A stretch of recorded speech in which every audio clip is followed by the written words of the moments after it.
কথা বলবেন নাকি বলবেন না?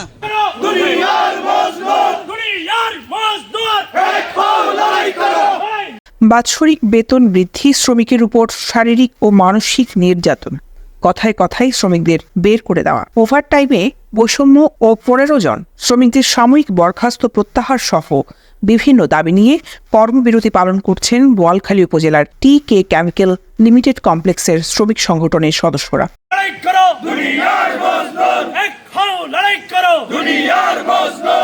আজ শনিবার সকাল 7টা থেকে পূর্ব কালুরঘাট টি.কে কেমিক্যাল লিমিটেড কমপ্লেক্সে শ্রমিক সংগঠনের ব্যানারে চতুর্থ দিনের মতো এই কর্মসূচি পালন করেন কারখানাটির প্রায় 2 শতাধিক শ্রমিক।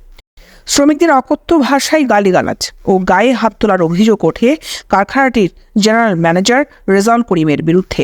এ সময় শ্রমিকরা বলেন, শ্রমিকদের পক্ষ হয়ে আমরা 15 জন কথা বলতে গিয়েছিলাম। জিএম আমাদেরকে যা তা ব্যবহার করছে, খারাপ ব্যবহার করছে এবং আমাদেরকে ওই দিনেই বাইর করে দিতে চাইছিল। শ্রমিকরা মিল চালু থাকার কারণে ওনারা আমাদেরকে বের করতে পারে নাই। কিন্তু আমরা চাই, আমাদের পেটের ভাত নাই, আমরা ভাতের জন্য এখানে আন্দোলন করতেছি। আমাদেরকে পুলিশ দিয়ে বোয়ালখালী থানা, আনোয়ারা এবং জেলা পুলিশ দিয়ে আমাদেরকে এখানে এসে আমাদেরকে কত রকম ভয়ভীতি দেখাচ্ছে।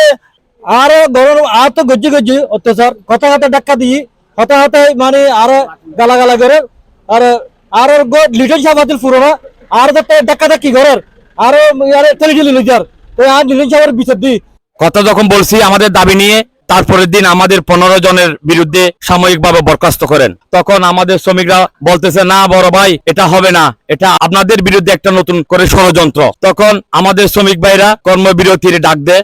এখন আমাদের শ্রমিকদেরকেও ধাক্কা দেয়, গায়ে হাত দেয়, নির্যাতন করে, শুট করবো পর্যন্ত উনি বলে দিছে।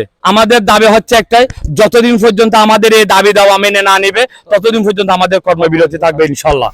এদিকে কারখানাটির ঊর্ধ্বতন কর্তৃপক্ষের সাথে কথা বলতে কারখানার ভিতরে গেলে তারা কথা না বলে গাড়ি নিয়ে বের হয়ে যান। পরে আন্দোলনরত শ্রমিকদের তোপের মুখে পড়ে সড়কে গাড়ি দাঁড় করাতে বাধ্য হয় কর্তৃপক্ষ। এ সময় কর্তৃপক্ষ বলেন, আপনাদের যে কথা, যে প্রশ্নের উত্তর সব আমাদের হেড অফিস উত্তর দিবে। আচ্ছা, আপনি যে আসছেন এটা তো আমাদেরকে তো কোনো ইনফর্ম করেন নাই বা আমাদের কোনো জানি না। অ্যাডমিন ম্যানেজার মোহাম্মদ আলী আজম বলেন, আমাদের জিএম মহোদয় এবং হাজার সাহেবকে ওনারা ওই ইনক্রিমেন্টের ব্যাপারটা মানে কোনটা একটা দাবি নিয়ে বলতেছে, আমাদের দাবি দেওয়ার ব্যাপারটা আছে, আমাদের সাথে কিছু কথা আছে আমাদের। তখন তোরা গাড়ি বলছে, আপনার একটু এখানে তারা অন্যান্য অফিস থেকে দিতে জিএম সাহেবকে, এবং প্রথমে খালা সাহেব কাটতেছে, পরে আমাদের জিএম মহোদয় সাহেবকে লাগিয়ে বলছে, না আমাদের দাবিটা তো আপনাদের পালন করুন স্যার, আমাদের তো আপনার অনেক করে বলছেন আমাদেরকে এই ব্যাপারে আজকে দেবেন, কালকে বেতনের সাথে দেবেন। তো এটা বেতনের সাথে দেয় না, যে সেদিন বলতেছে আমাদের এটা একটু সুরাহা করে আপনারা যান। এ বিষয়ে জানতে কারখানার জেনারেল ম্যানেজার রেজাউল করিমের মুঠোফোনে কল দিলে তিনি বলেন, আমি একটা মিলের জিএম, আমাকে তারা মিলে ঢুকতে নাই। অবশ্য তারা বেশি কিছু বলে নাই, বলছেন স্যার আমি একটু ঢুকতে, আপনি আজকে একটু বাইরে থাকবেন। কেন? কবে ইনক্রিমেন্টটা হয় না এখনো। তো ইনক্রিমেন্ট তো গত বছর আমরা এরিয়ার বিল সহ জানুয়ারি থেকে জুলাই মাস 7 মাসের সহ দেওয়া হয়েছে এবং এটা তো কন্টিনিউ করতেছি আমরা। এটা তো এমন কোনো বিষয় নয় এটার জন্য যে তোমরা আমাকে গেটের বাইরে রাখবা। ওদেরকে কেউ উস্কানি দিচ্ছে, বুঝছেন?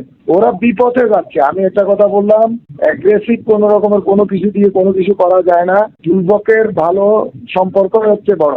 নাকি ওনাদের গায়ে হাত তোলেন, প্রশ্ন হইতে পারে না। এটা হচ্ছে যে একেবারে কমপ্লিট একটা অন্যায় কথা। কোনো এটা যদি হয় কখনো আমার জব থাকবে, আপনি মনে করেন? এগুলি হচ্ছে যে এক ধরনের মানে কথা তুলে এটাকে ঘোলাটে করা, বুঝছেন? 15 জন লোক ওটা থেকে বাঁচার জন্য সবাইকে জড়িত করে বাকি নিরীহ লোকদেরকে নিয়ে ওরা অবস্থান করতেছে। এখন তো এমডি সাহেব 2 দিন পরে এটা লে অফ করে দিবে, তখন কি করবে ওনারা? আমাদের দাবি মানতে হবে, শ্রমিক ছাঁটাই বন্ধ করো। দৈনিক আজাদী, নিউজ ডেস্ক।